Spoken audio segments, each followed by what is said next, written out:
I already have one disability. Now you just gave me a second one.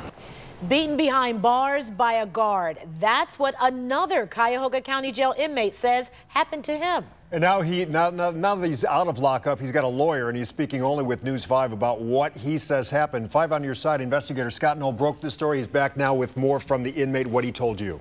Yeah, that former inmate is now out of jail, sentenced to probation. He says he's telling his story because, in his words, things in the county jail need to get better. Spend much time around Glenn Mayer and you'll notice. And they even gave me a nickname, Twitch. They used to call me Twitch in there. His twitching caused by Tourette's syndrome, something he's lived with since he was 5.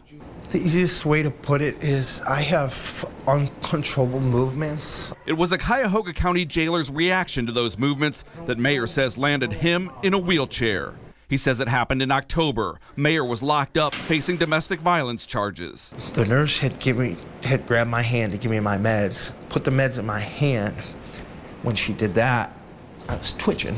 He says that's when a corrections officer, who was new to the medical unit, grabbed him by the back of the neck and planted an elbow in his back.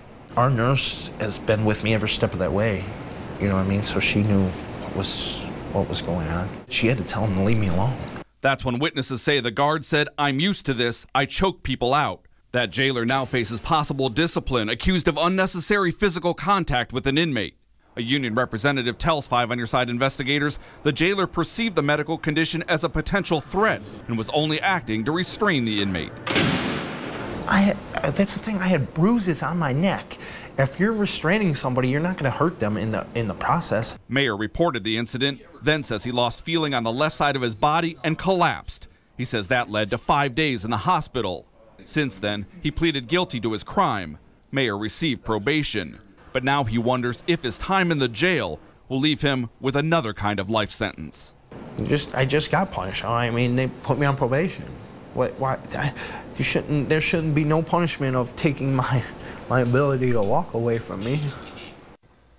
That jailer is scheduled to have a hearing on the allegations tomorrow. Mayer is going through physical therapy. He says he's waiting to meet with a neurologist to determine the extent of his injuries. Reporting live, I'm 5 on Your Side investigator Scott Knoll.